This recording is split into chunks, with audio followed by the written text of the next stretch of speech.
deh Mas, kamu mau bilang apa? Yang penting buat aku ya, aku tuh udah gak sabar melihat si Lastri itu hidupnya menjadi menderita. Astagfirullahaladzim. Ya Allah. Aduh, ya Allah. Ibu! Bu! Bu! Kok ibu bisa begini, Bu?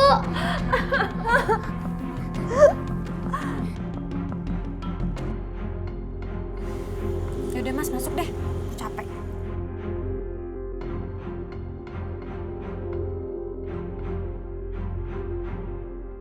Astagfirullah, ya Allah, aduh. Ya Allah, hanya Engkau yang tahu sesungguhnya apa yang terjadi dengan hamba, ya Allah.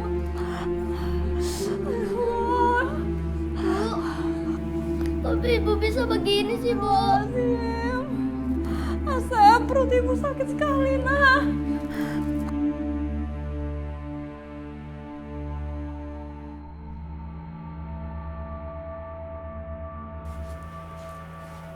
Si Lastri warungnya masih tutup aja. Jangan-jangan santet gue udah mulai bekerja lagi. Aduh, Bu. Bu. Aduh. Bu. Bu. Mas! Mas! Sini, cepet sini. Sini. Cepetan. Ada apa sih, Din? Kamu teriak-teriak gitu? Itu lihat siapa. Kamu lihat kan, si Lastri keluar di papa sama anaknya. Itu artinya apa? Dia itu lagi sakit, Mas. Berarti mantra santetnya sedang bekerja. Kamu ngomong pelan-pelan. Nah, kalau udah denger jadi berabe.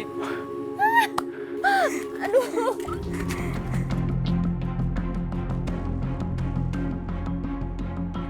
Oh, sakit banget, Asep.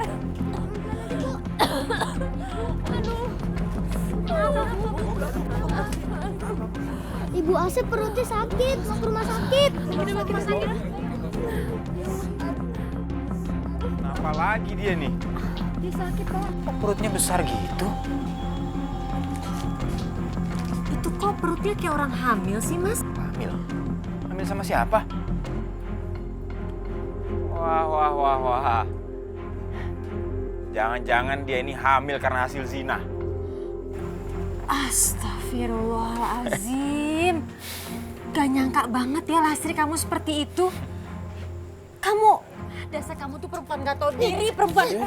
Jangan sakitin Ibu Asep. Aduh. Minggir sana kamu. Asep, emangnya kalian semua ini mau bawa dia kemana? Kita rencananya mau bawa Mbak Lastri ke rumah sakit, Bu Dina. Kalian masih mau nolongin orang yang udah bawa aib di kampung kita? Perempuan model seperti ini nggak perlu dikasihanin. Kalian semua pada sadar nggak sih? Perbuatan zina itu bisa bawa sial. Biarin aja dia pergi ke rumah sakit sendiri. Dia sengsara ini akibat perbuatan dia sendiri. Mau jadi sok pahlawan kesiangan gitu? Ya ampun. Atau jangan-jangan salah satu dari kalian ini yang menghamili Lastri ya? Nah. Hah? Enggak, bukan saya, Bu Dina. Enggak, bukan saya juga, Bu Dina.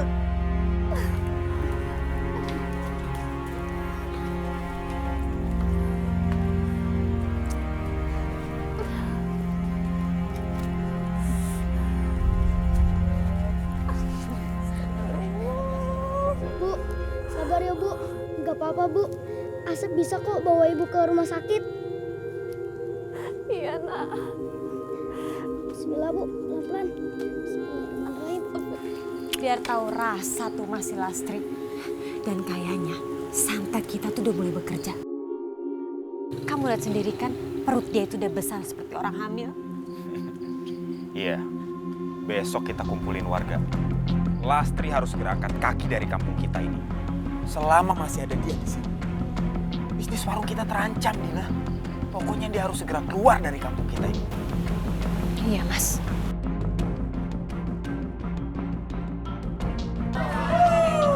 Gimana nih, Mas? Ini sudah keterlaluan kelakuan si Lastri. Perutnya membesar. Apalagi coba kalau bukan karena perbuatan zina.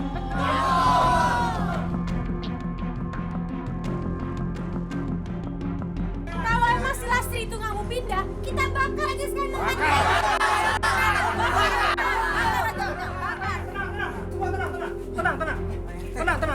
Ada apa ini? Lastri ini sudah berbuat zina dan itu harus ditindak tegas. Tenang. Iya, tenang. Saya ngerti Pak Ujang, saya ngerti. Tapi kita tidak bisa mengusir Bu Lastri dengan cara kekerasan. Ya terus dengan cara apa dong Pak RT? Dia itu harus disingkirkan dari sini. Tenang, semua tenang. Lihat Pak, ambil lihat Dasar perempuan munafik. Penampilannya soalin kayak begini, padahal tukang berzina. Pakai emosi. Saya harap semua tenang. Jangan pakai emosi. maju lagi. Kalau perempuan sesat ini nggak mau pergi dari kampung sini, kami semua udah bulat tekad bakar rumahnya. Tenang, iya Pak Ujang, saya ngerti. Saya akan berbicara dengan Bu Lastri. Saya minta kalian semua tunggu di sini. Saya akan berbicara dengan Bu Lastri di dalam. Jangan itu perutnya. Lama kan kalau kayak gini caranya bang. Tahu nih apa yang mau diomongin lagi sih? Pak RT, Pak RT! Sampai kapan kita nunggu, Pak? Tenang. Saya sudah berbicara dengan Bu Lastri. Dan Bu Lastri bersedia untuk meninggalkan kampung kita. Bagus ini ibunya.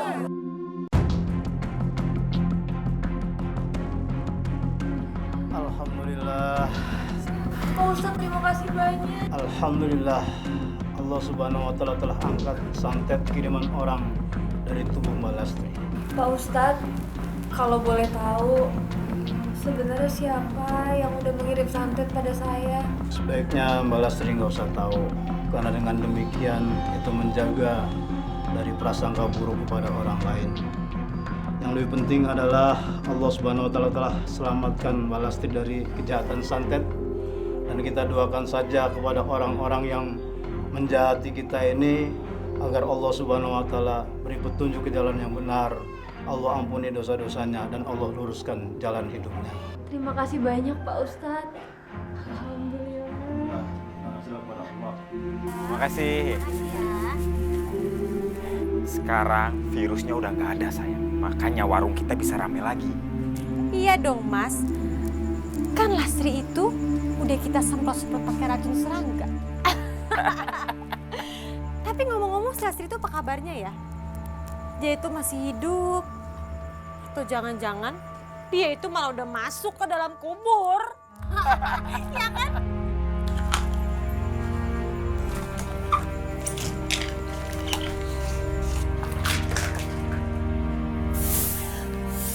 Dewi! Dewi! Dewi! Dewi! Dewi!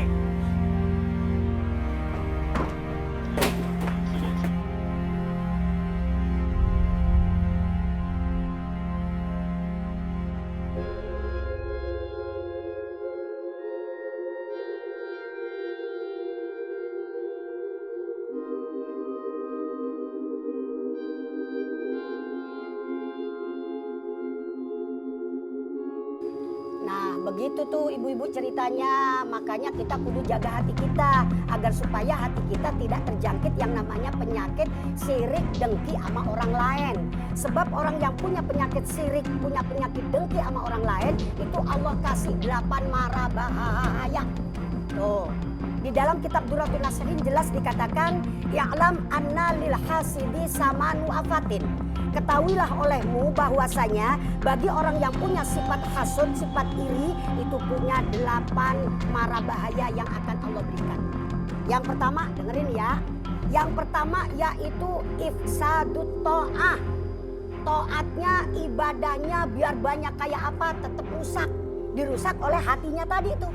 Yang kedua yaitu ifda'u ila fi'lil ma'asi. Orang yang punya sifat sirik, sifat dengki itu terdorong untuk melakukan maksiat. Ya jelas dong, kalau hatinya orang punya sirik kan otomatis ngomongin kan si anu kan begitu. Tuh yang kedua. Yang ketiga yaitu hirmanus syafa'ah. Di akhirat orang yang punya sifat sirik itu tidak dapat syafaat, tidak dapat pertolongan dari baginda Nabi. Na'udzubillah min dzalik. Itu yang ketiga. Yang keempat, yaitu tempatnya orang model begitu tuh, finnar.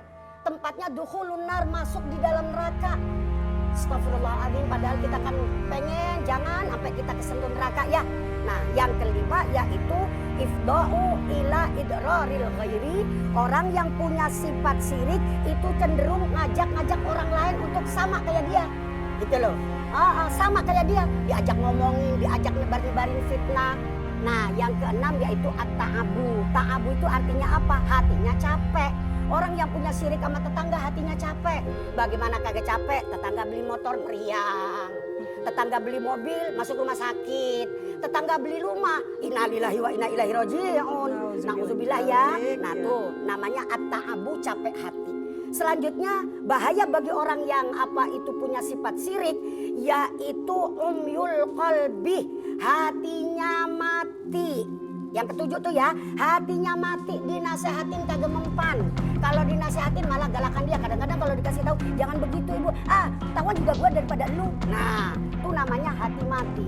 Nah yang terakhir yaitu orang yang memiliki sifat hasud, itu akan Allah adab dengan terhina.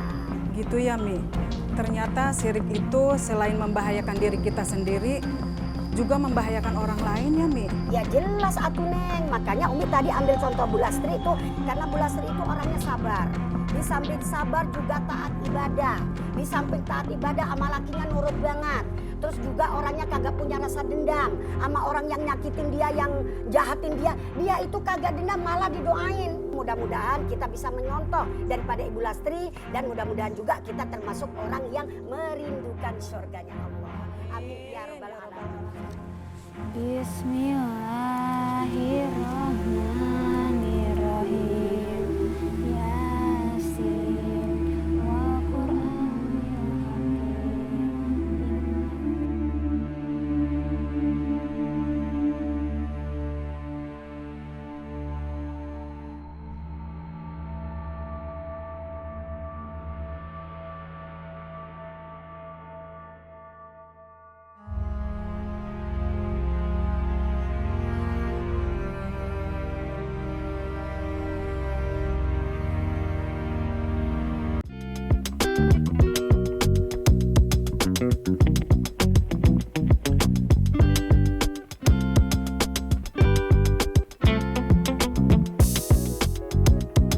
Thank you.